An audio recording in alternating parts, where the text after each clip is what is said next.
I was probably only cognizant of James Carville somewhere in the 2000s at the earliest. So I've always known him as looking extremely freaky.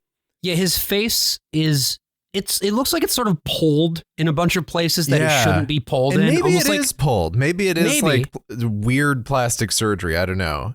But that like the skin has been stretched too tightly over his skull is the best way that I can describe James Carville's You know face. exactly what that skull looks like at all times. But in this movie that we're talking about today, his face looks good. He's like 50 years old here. So it didn't happen until he was in his 60s. Now he's 2000. Right. He is 2,000 years old. He's the world's oldest Cajun. What do you think happens when your skin gets pulled that tight? Do you think it affects your ability to like feel things in your face? Oh, I think if anything, I would feel far too much.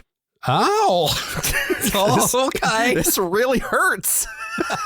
So many possible worlds, but we got this one. So many possible worlds, but we got this one.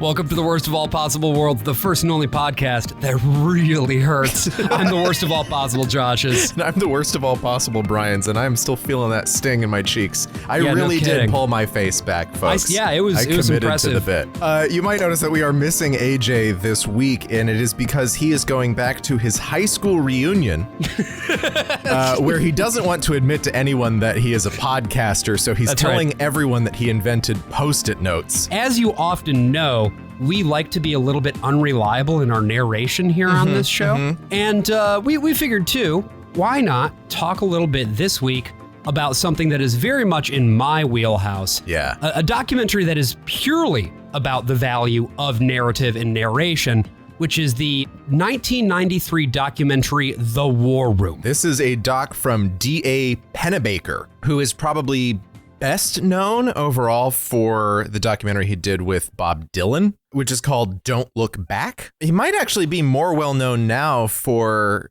Original Cast Album Company. I mean, certainly among like musical theater fans. Well, and just because that was what Documentary Now parodied when they did their D.A. Pennebaker episode, when they did Co-op.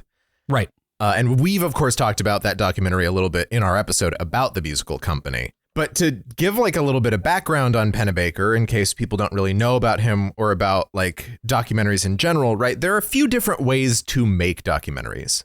I think that documentaries themselves follow trends a lot more strictly than a lot of other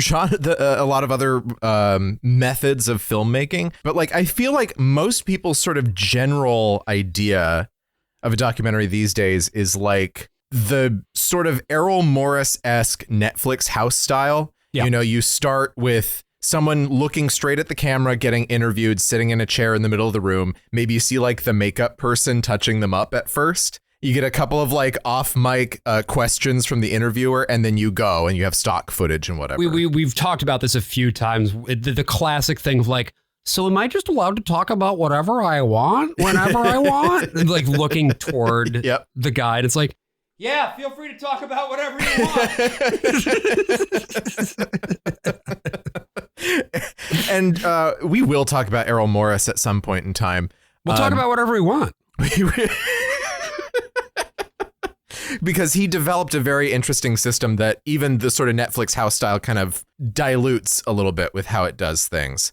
But D.A. Pennebaker was part of a different movement of documentary filmmaking that came about in the 60s and 70s called cinema verite. And again, it's not like this was the very first time it ever happened or anything like that, but it really became like the solid way that was like, this is how everyone makes documentaries. You want the grit, you want the realism, you want like, you know, Woodstock, you want Original Cast Album Company. I mean, Pennebaker is the peak of this form, probably. It's the sense that you're sitting in there. Like the camera isn't just a camera. It is a stand-in for you, the viewer.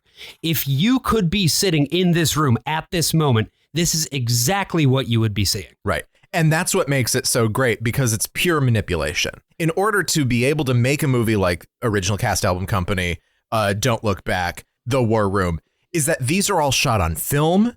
These are all people have to be mic'd. You see sometimes in the war room, they actually have a lapel mic lavs, on. Yeah. And I mean, huge honking cameras. Pennebaker was also a photographer for a 1960 documentary called Primary. Right. So he wasn't the director of that one. It was made with like Time Life. That was directed by Robert Drew. Primary is an interesting case study in that it looks specifically at a handful of days in Wisconsin, and it looks at Kennedy and Humphrey running their primary against each other.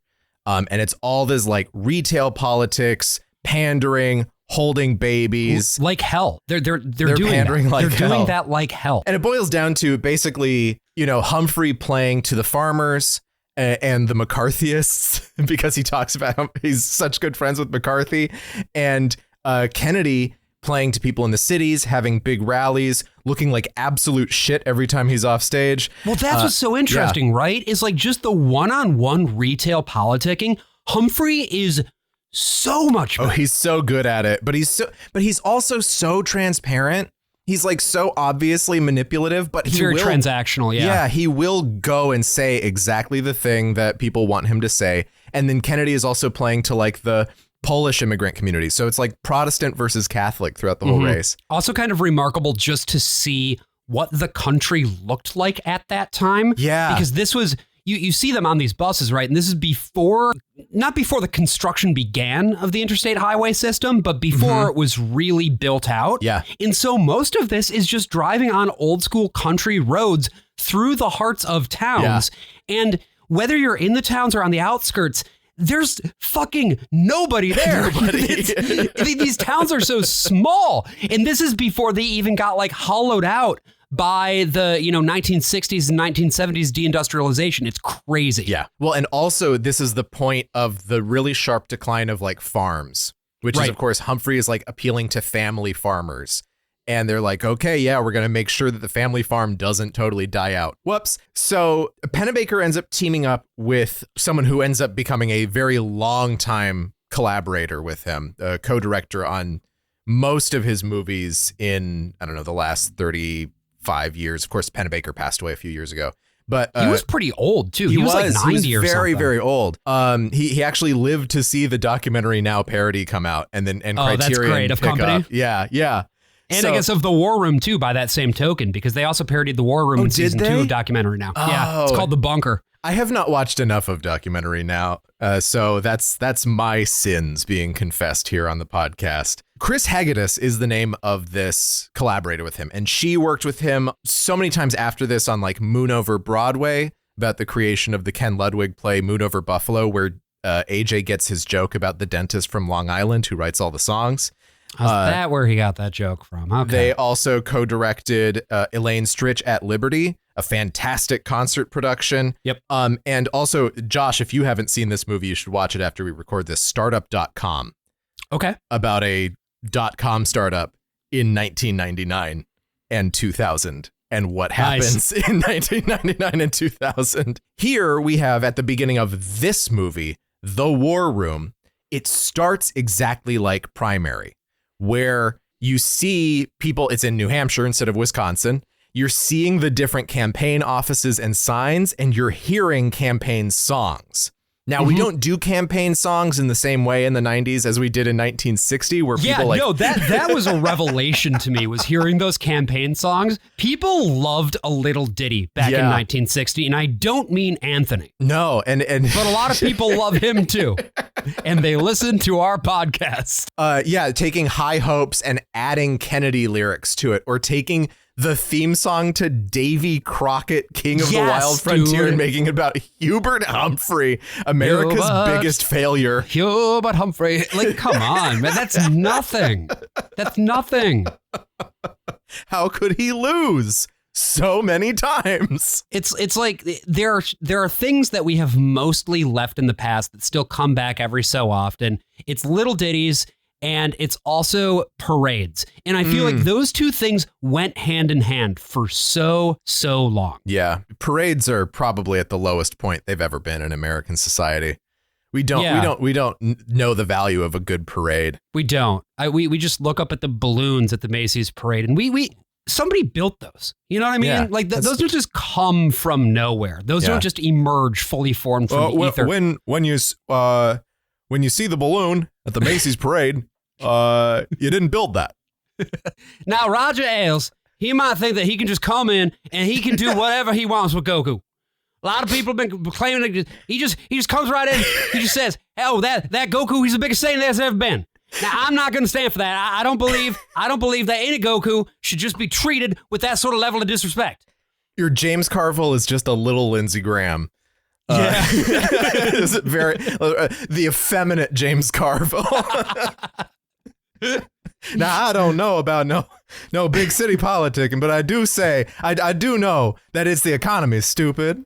This is going to be fully intelligible to maybe like 10% of our listenership tops. And that's what we're here for. You know, we're doing this episode for us this week, folks, because The War Room, I should say, is a movie that I saw the first time in a political science class that at Calvin. Okay. This is, I think, in the field, still respected as just a really great example of what does it look like when a campaign comes together? How do you repeatedly push a narrative over and over and over again until it becomes true? Yeah. And by watching this documentary, I remember the thing about this movie is it's kind of boring. Like and I mean boring in a positive sense. Yeah, right? if you're not complimentary. If you're not invested in the drama of 1992, if you really don't know what 1992 was, I can't see it appealing to you at all. And that's the thing. Is like I don't even really like.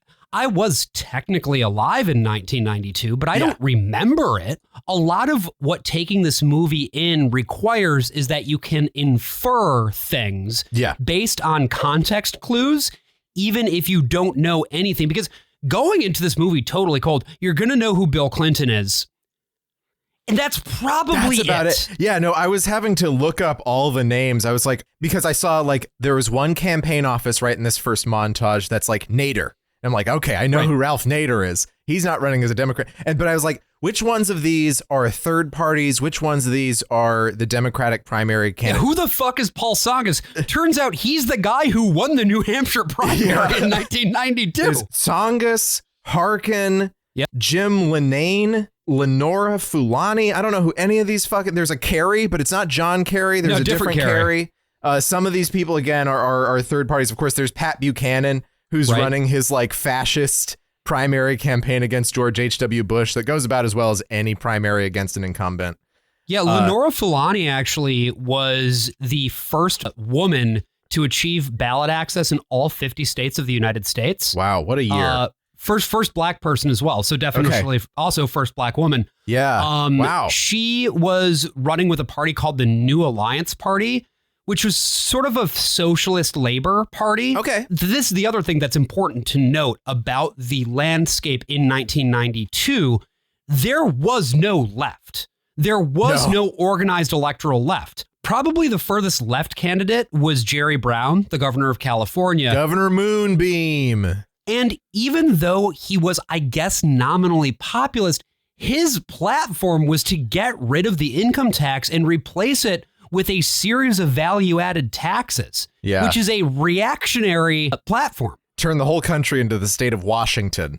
Right. Which is, it's one of those interesting things. Of course, Washington being this pretty solidly blue state and having just that sales tax being your, no income tax if you're a resident of the state. This is such a pivotal moment at a time where the stakes probably didn't feel all that high. But for the Democrats, there was an issue of, well, we have lost 3 full elections now. We're going up against an incumbent who just had this war that weirdly surged his popularity. Yeah, I mean, at his peak, right after Desert Strike, he was at 90% popularity. We're talking W. Bush after 9/11 levels of popularity. Popularity that has only ever happened with the Bushes somehow. Right. There was even an SNL sketch that was Democrats who are all standing up at their podiums arguing why they should drop out of the race. I'm terrible. I have sex scandals.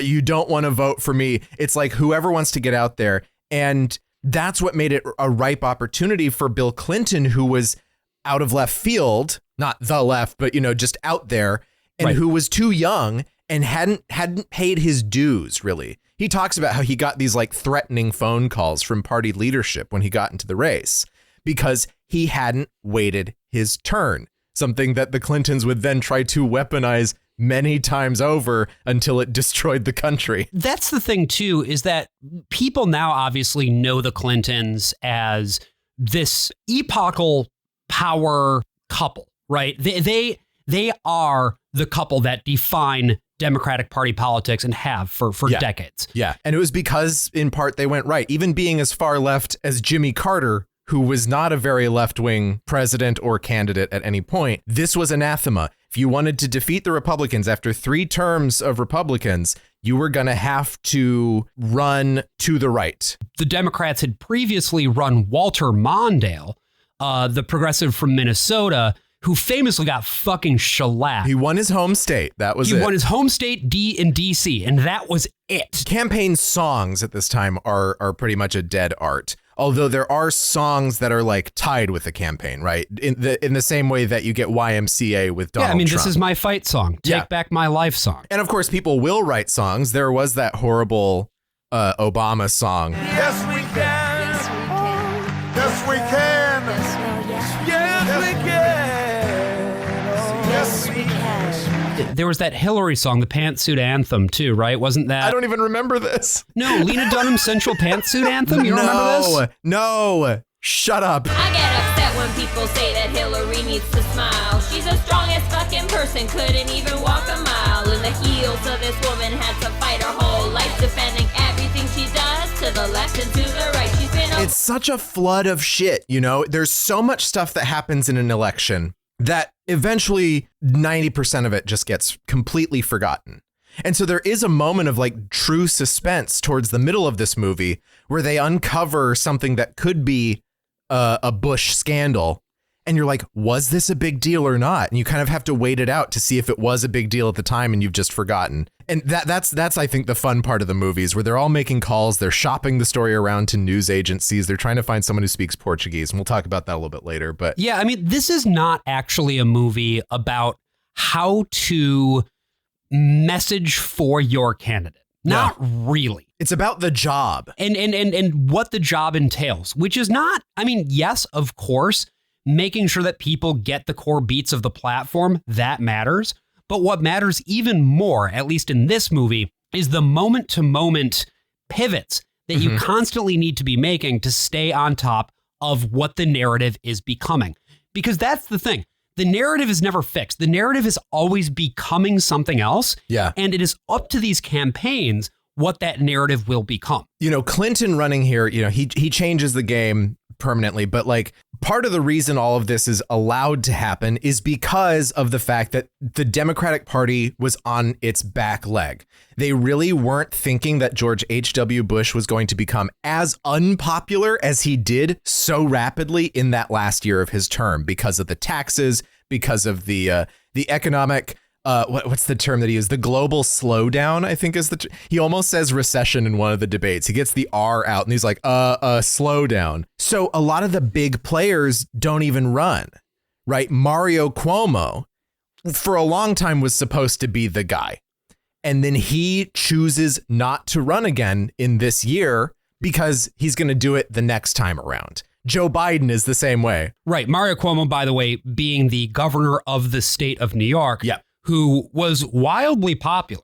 One of the most popular governors the state has ever had. And then he, of course, sired 2 terrible sons who we're still dealing with to this day. People, I don't want to talk about New York too much. New Yorkers get up their ass about things, but the Cuomos suck so fucking They're bad. So bad, dude. They're both such scumbag dipshits, and we're just stuck with them forever. We're stuck with them.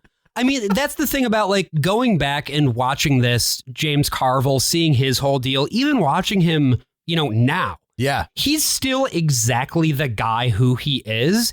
And there's something, look, I don't like the motherfucker, but there is something genuine about him. Yeah. Whereas with Chris Cuomo, there is not a genuine bone in that man's fucking body. Yeah, I think that's part of why Clinton and Carville are both so interesting to watch. Yeah. Because they're both people who fought to get where they were. Yes, right? yes, they're they're scrappy. Both, Bill Clinton said, he was probably the last president of the United States to have grown up using an outhouse.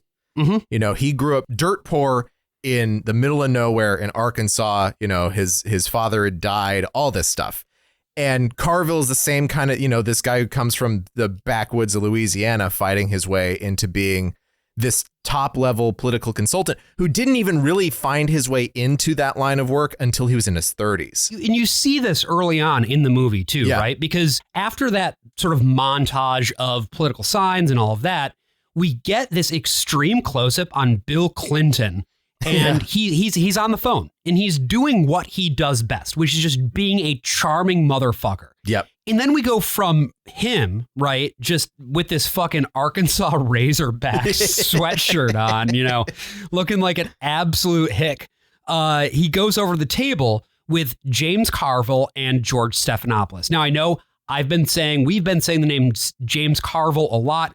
I just want to frame up who these guys actually are. Yeah. So James Carville, as we've been saying, a longtime political operator who actually dropped out of Louisiana State University and then went on to serve for a little while in the Marine Corps and came back from the Marines, finished up his degree at LSU, started working in politics, but wasn't really like working on campaigns until, because he was actually an attorney for a little while as well. This guy did a lot of shit.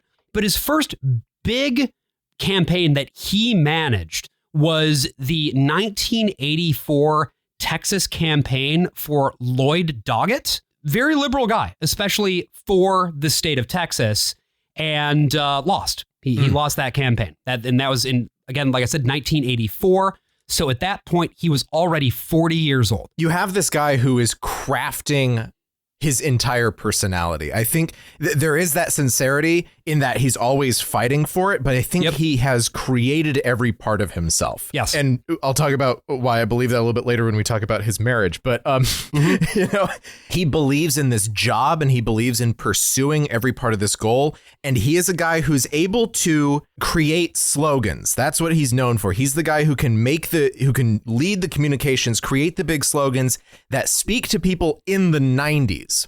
Right. I don't think he is at all capable of doing that today. I agree. Where he's now going on CNN and saying, we just got to stop talking about trans people, abandon trans people, whatever like that, because he's out of touch. Because that's how politics is. It moves. It changes. Because what he did back then worked very well back then. Yeah. It was effective back then.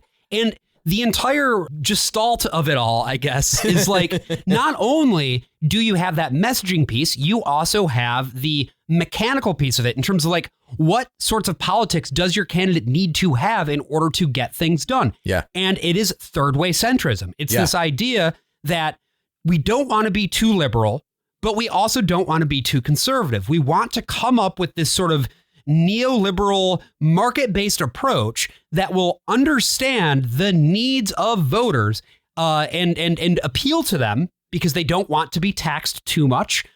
They want to be able to spend money freely, and they also want to be able to be protected in terms of their civil liberties to an extent. Yeah. And third way centrism is the platform that Carville ends up finding success on. Basically, the sense of it is, here are all the things that the Republicans have been promising you ever since you first voted for Reagan. They have not delivered on any of those things that they've promised. We are going to deliver on the things that they promised because we're going to do it better. I mean, we'll talk about this later too, but you still see this now. Yeah, this is the primary thing that they do still. This is the thing that everybody does. I was just going back and watching Kamala Harris campaign ads earlier today and came across one of them where it was like, Donald Trump says that he wants to protect the border, but he refused to put more guards on the border. Kamala Harris wanted to put more guards on the border. She'll do that. This is what they consider a winning message. Yeah, well, she's going to win. Well, fair. All we have to do is give it another couple weeks, and then finally we'll get enough Republicans peeling over. Liz Cheney's going to everyone's house right now. Oh, yeah. Right now. Sorry, she's at the door. I'll be right back. Why did you register as Republican? Well, you know. Keep your friends close, etc. Really wanted to vote for Sliwa in the primary. That's right. I think he's running again for mayor of New York. I'm voting for him. I don't give a shit. He's a cat lover. Cat lovers can't be bad. No. Except for that guy in that story. What? You know, the cat person story. Thing everyone got really excited about. Wait, cat person? Yeah. Are you referencing the hit short story in fucking New York Magazine or whatever? Yeah. Cat person? Yeah. Yep. I think it got made into option for a movie that I'm pretty sure was never made. I think it was made. Oh, it was made. Yeah, no one watched it, but it was Nicholas made. Braun was in it. What? Was he the cat? Was he the titular person? He was the titular person.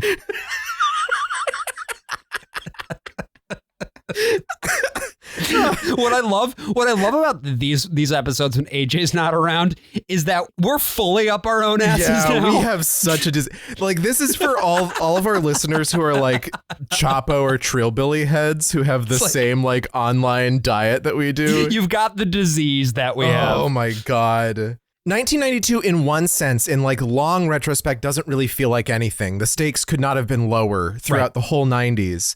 And yet it was this point of interest for so many people. This is not the only Verite documentary that comes out around this time. There's another documentary called Feed from Kevin Rafferty and James Ridgway. Rafferty made Atomic Cafe, which is a collection of propaganda footage that the US government made about atomic bombs from like the 50s. They also made Blood in the Face, which was another thing assembled from archival footage of like the modern neo-Nazi movement in the 90s. And Feed is all about the New Hampshire primary, and it's all the unguarded moments like before and after the cameras roll on speeches and on interviews and things like that, and seeing people, you know, picking their nose and whatever. And then, of course, there's like Primary Colors, which was a narrative movie starring John Travolta as totally not Bill Clinton, because Clinton brings so much interest into all of this as well because of his very storied past that has haunted him and his wife their entire political career. Right, because it turns out this guy was a real horn dog. I don't know if you've heard about this Bill Clinton guy. Turns out he got around. And I'll talk about that in a second, but before we get there, I wanted to pick back up on one other thing, because you had mentioned sort of the moments that people are, the unguarded moments when they no longer have to be on, right? You get a couple of these moments in this movie, I would say. Not very many. Carville has a lot of moments where he's like, I'm going to give a big, unguarded, private to my campaign speech right in front of these cameras with my mic clipped on.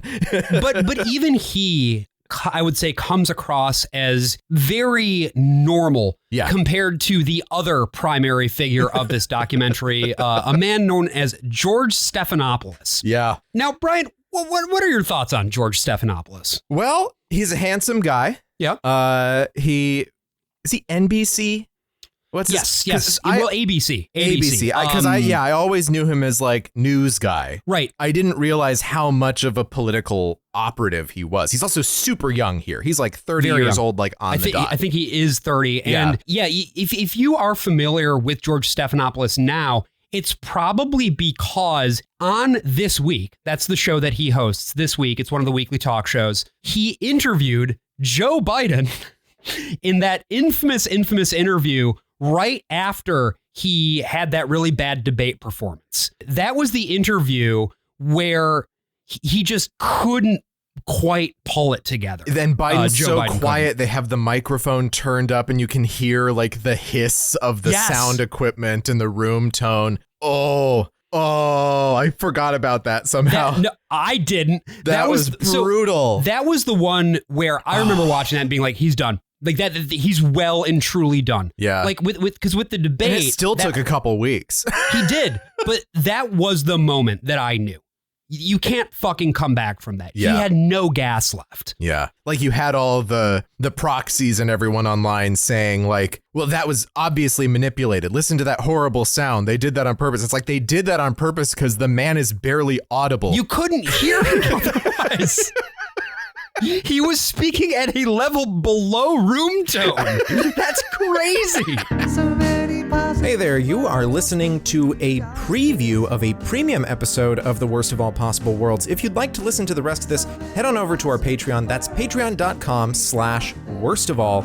And you can listen to not only the rest of this episode, but our entire backlog of premium episodes, bonus episodes, and if you subscribe at the $10 tier, you will get an extra episode of the podcast every single month. Again, that is patreon.com/worstofall.